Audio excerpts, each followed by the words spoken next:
I'm currently on the line with Garrett. He's another musician that reached out about the interview sessions. So I'm going to go ahead and give him the chance to introduce himself. Hi, my name is Garrett Carlston. I'm currently the front man for a new band called Redneck Reload out of Southeast Iowa. I'm happy to be here. All right. Well, thank you for joining me. I appreciate it. Why don't you kind of go into some details about your background? Tell me about when you first came in contact with music. What about it do you feel connected with your personality? Well, I would say basically the first time I ever got involved in anything music wise was like choir and stuff in fourth and fifth grade, and I was in like fifth grade band and stuff like that, but didn't really take it seriously until I had a music teacher in my eighth grade year of middle school forced me to try out for like an honor choir. It's called Opus Honor Choir. It's a big choir, or it's a big honor choir that has you go up to Iowa State University and you get to sing for the first time with like other boys that are actually singing in like the male register. So tenors, basses, the whole nine.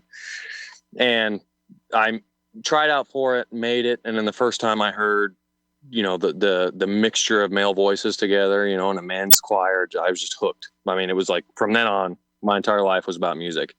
I played guitar since I was about, I don't know, 8, 9, 6 through 8. I can't remember really when, but I've been playing guitar for over 20 years. Kind of did it more as like a party trick, but basically as the years have gone by and my experience with music has gotten more and more and more, I just decided I loved it. The part of it, oh, sorry about that. The part of it that actually, bonds with my personality, like you said, I love being the center of attention. I won't even lie. I love being the center of attention. So being the front man of a band and playing and singing and walking out in the crowd and playing guitar solos, it's something I enjoy. I really like it, and I love doing it. Okay, so you gave some detail about how you got familiar with singing and working on your voice. You briefly kind of breezed over playing guitar a little bit, but tell me a bit more about that. How did you learn guitar as well? Did you take private lessons or just played along with songs? No, I'm almost entirely self-taught. My dad played guitar. When my mom and dad got divorced when I was in like, I don't know, first grade, something like that. And then as soon as my dad left the house and started living on his own, he brought his guitar back out, which I didn't even know my dad played guitar until I was about, 7 or 8. And he started playing. I loved the sound of it, electric guitar. He'd play AC/DC, do whatever. And he bought me my first guitar, and I've been playing ever since. And then he actually lived in Wyoming, and I lived here in Iowa. So he would give me guitar lessons over the phone, and then I would play into the phone, and he would be like, yeah, that sounds good. And then he bought me a few books, made me read from the books. And then whenever I would go out there in the summertime, he would give me whatever lessons he could. But it didn't take too long before I was good enough on my own where he and I were just jamming together. Yeah, that's pretty cool. All right, so let's advance a little bit. Tell me about how you brought all of that together outside of choir and things like that. When did you start actually kind of conceptualizing a career as like a singer-songwriter type person? Believe it or not, it's relatively recently. I graduated high school in 2016. I went to Wartburg College for basically a year and a half. I went to school for opera performance, or basically vocal performance and music ed. Realized I wasn't going to make a whole lot of money and left college and joined the military. And I just got off active duty in the military last year. And I've always wanted a band, always wanted to do it, play guitar for a long time. And it wasn't until last year I decided I was going to put it all together. Reached out to a page on Facebook, Musicians of Iowa, found the guys that I'm hanging out with now, and we've been playing together for a year, and it's been great. That's cool. So you spent a lot of time kind of with music not at the forefront of your life. Did you think about it throughout those years and ever think about, once I'm done with this, I'm going to move back to music? Or did it really kind of happen the way you say? You got out of the service and was looking for something to do? Music has always been there. Like whenever, I deployed 3 times overseas. And we'd be sitting around a campfire doing whatever, and I always had my guitar, and we'd sit around the campfire, play and sing, and just kind of do it that way. It's always been a part of my life, but it never became something where hey, this is something that I actually dedicate my time to until really after I got off active duty last year. Okay, cool. So let's talk about that then. Once you got off active duty and figured, you wanted to continue to make music, have music in your life, you mentioned that you met a group of guys. Tell me about how that all came together. Well, there's this Facebook page called Musicians of Iowa. Once I got off active duty and that commitment was now gone, I just posted on this Facebook page. I was like, hey, I play guitar and I can sing and I'd love to start a band. I want to play country rock. And a guy named Drake Barta, who is my drummer, reached out to us or reached out to me on Facebook and said, hey, we've got a band right now that we're kind of looking at changing singers. Would you come out and audition? Yeah. And then I've been playing with them ever since. So it's been great. And we started gigging early in the summer. Now we host a big benefit for a nonprofit called Stop Soldier Suicide every July now. So it's been great. Awesome. Yeah, that's a great cause to be involved in as well. So just to clarify your role in that project, you're doing guitar and vocals or just guitar? Yep, I play guitar and I sing. I'm the lead singer. I do take a back seat on a few, probably like 2 or 3 songs where I don't do anything. But yeah, mostly I play and sing. Okay, and I may have missed it, but did you mention what the name of your group is called? Yes, Redneck Reload. Yes, it was an AI-generated name, and we said, you mentioned it at the beginning. Okay. Yeah, I want a band name with alliteration with the word redneck, and ChatGPT provided. Sure, that's great. All right, so tell me about what else you guys are up to. Obviously, you're involved in that benefit cause. Tell me about like other shows and other like writings that you have going on. We are only in the process. Right now, we're a cover band almost exclusively.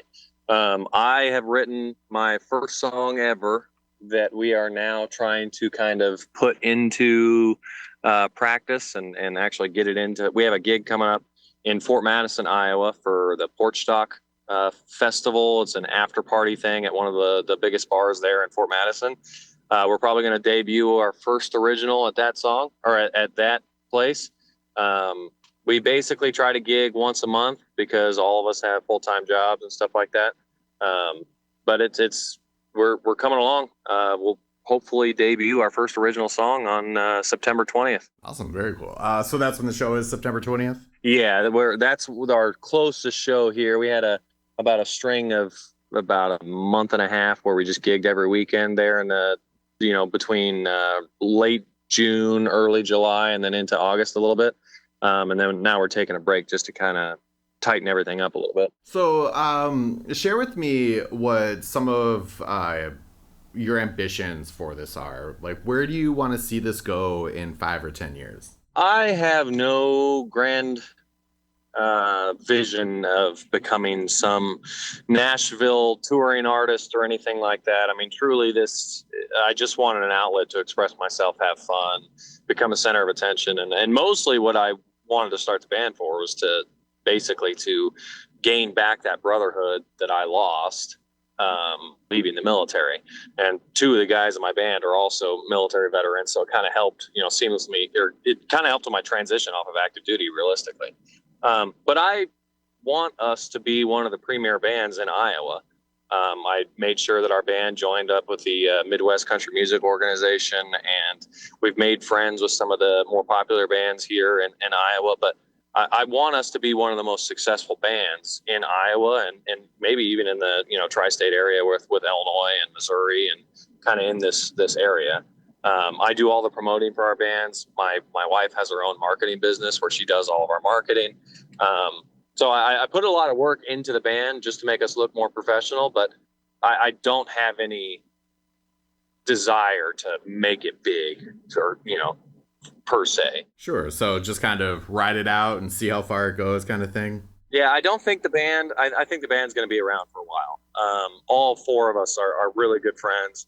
We built a pretty decent friendship really quick. There's no egos.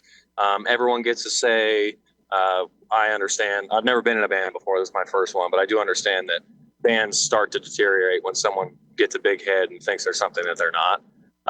So we're all pretty much open with what we are, what we want to do, and whatever happens, and we'll ride it to the moon if we can. Sure. And so, one last question before we move on.